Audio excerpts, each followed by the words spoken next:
Alright, it's a bit late in the fact that the fight is tonight. But here we go. Bellator prediction video. This is Bellator. Lord knows. Lord knows. Anyways, it's the one that's on tonight. It's got main evented by Ben Askren versus Carl Amoussou. Quick look at the undercard here. Nothing to really talk about. I mean, there's a tournament bout between Raul Maya and Jose Gomez. Or Gomes. I'm not sure which it is. We're going to go with the Maya. I've not seen a lot of Gomes. He has a lot of fights, and you can look him up online, but you get a bunch of people that you then have to look up to get any real feel of. It's a train of,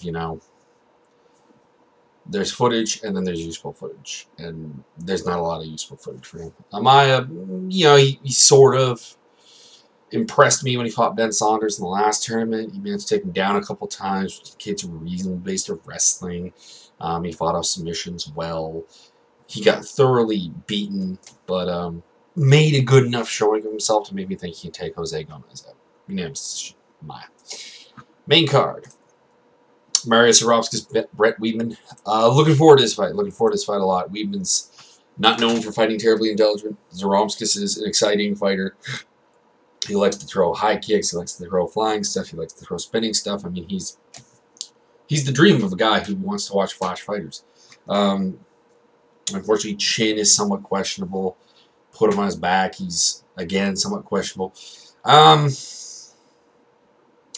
the end, this is a hard one to call. I think that the unfortunate part of this is that whoever wins this bout is just going to lose their final four bout, unless it's against Amaya. Let me have a quick look at the bracket.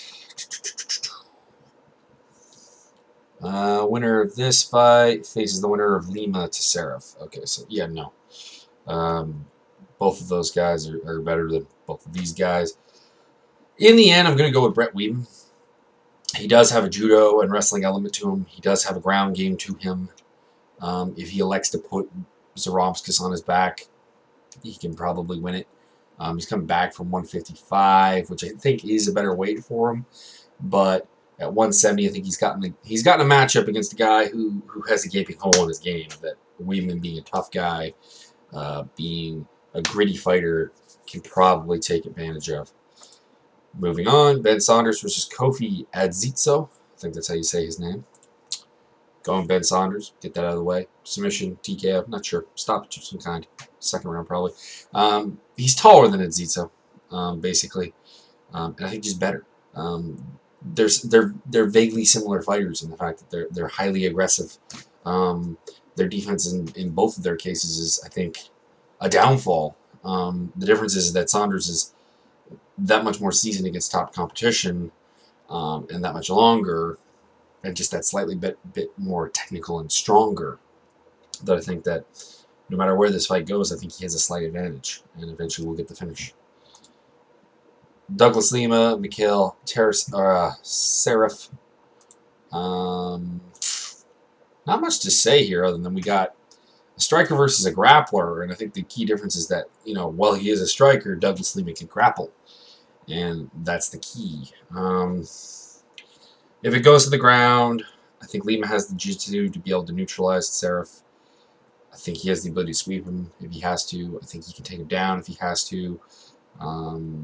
As much as Sambo is making this grand comeback in the MMA scheme of things with, of course, Rustam Habelov's knockout of Vince Pichel with the suplexes, Khabib Nurmagomedov's success recently, using Sambo as a base but adding other things to it. It's kind of making this comeback, and Seraph is a guy who could possibly get involved in that. But the problem is, I just don't think, unless you look at the Ben Askren fight, no one's really been able to hold Lima down. Chris Lozano couldn't do it. I think it was Lozano. Chris Lozano, who's a D1 wrestler, I'm kind of going through this without really thinking here. Yeah, it was Chris Lozano who knocked him out. Lozano couldn't hold him down. Ben Saunders actually had a lot of success with it, but Ben Saunders is an odd guy to replicate. His ability to get Lima down was the fact that, Saunders, you think of him as a striker, and that reach and that length allows him to envelop you a lot more easily. Kind of like a John Jones.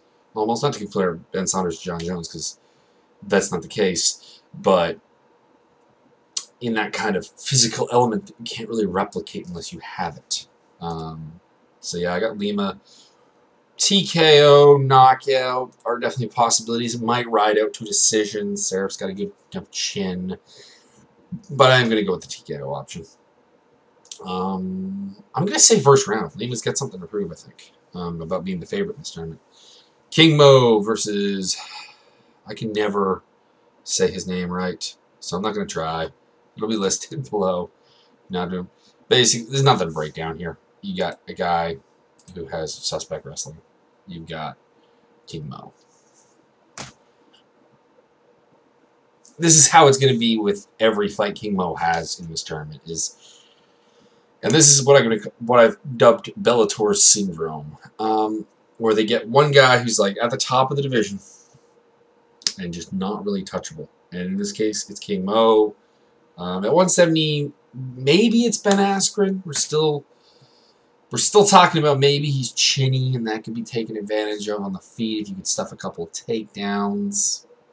Jay Haran made him look pretty mediocre, but the problem is that I think Jay Haran probably is that much above the rest of the Bellator bantamweights as well. So it's kind of like Askren, Haran, and then rest. Yeah, King Mo, TKO, bam, dome, out of here.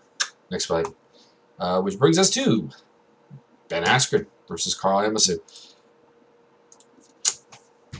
As interesting a fight as Bellator has for Askren, we'll read that way. When you look at wrestling-wise, Askren's got to have the advantage despite Amoussou's good judo and everything. It's just not comparable. On the ground, Amoussou's probably the more impressive, flashier guy. He's got good sweeps from his back. He's got good submissions overall. All kinds of... he's a very exciting, very interesting fighter who's only recently more or less become properly dedicated to the game, full-time fighter. But, you know, unfortunately Askren is Ben Askren. If you can't stop his takedown, he's shown reasonably good top control and everything. Like, he's not easy tappings. He's not, you know, any number of D1 wrestlers we can think of. Brian Foster perhaps being the most supreme example of this, is a guy who got submitted a number of times in the UFC and has almost all of his losses by submission. That's not Askren. He's not going to put himself, he doesn't put himself in the positions to get it. And we call it boring, and I can't blame it. I don't find watching Ben Askren terribly exciting either. But it works, and it works to domination. So I have Ben Askren winning a unanimous decision. It's not nearly as good as the main event from last week. Well, if you ignore the fact that Petrozelli, he was the last fight, but I mean, you had Rick Hahn Chandler. That was a lot more of an interesting fight. That was going to be exciting, and was. This is going to be a little bit more methodical, a little bit more drawn out, a little bit more one-sided. Although actually Chandler Hahn was more one-sided than I think people thought, but this is, you know, you're going to go into it thinking this one's one-sided. And, yeah, that's the call. If Askren finishes Amoussou, it wouldn't terribly surprise me. Amoussou's cardio is at times lacking, and in a 5-round fight that could come back to bite him. But that being said, I don't think of Askren as, you know, a tremendously finish-oriented fighter. So I'm going to go with unanimous decision. So enjoy the fights.